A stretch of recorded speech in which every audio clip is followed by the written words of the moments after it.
Setshwantsho se ke ka ga lerato le matlhotlhapelo. Mohumagadi wa ga Tshilo gareng ga bontsi ba bangwe o na ikopela ka tlhoafalo go ka fitlhelela kwa moepong. Gareng ga botlhoko jo bo sa feleng jwa leng go bona ga a ka inela fa bangwe ba basadi ba ne ba fela pelo. Le fa go le jalo o na leta ka bopelotelele. Love conquers all.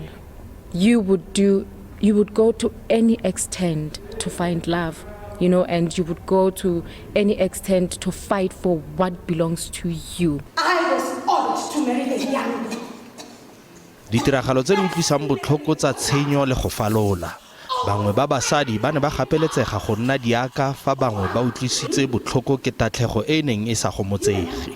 I could only just imagine how one should be forced or could be forced by family just because of tradition that dictates that you need to sleep with someone, get married to someone and get into bed with somebody that you don't even love, you know. Motshameko o wa serala o bontsha ka moo banna ba bantsho ba sotlegileng ka gone le go fetolela temothuo ya setšhaba go ya industry. So many men died and they left behind people.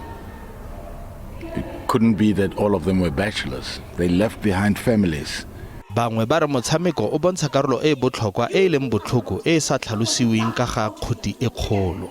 It just creates that pain, bringing back the wound from the families, you understand? And the way the characters, the ladies, the way they portray, it's something else. This is an angle that has been silenced all along.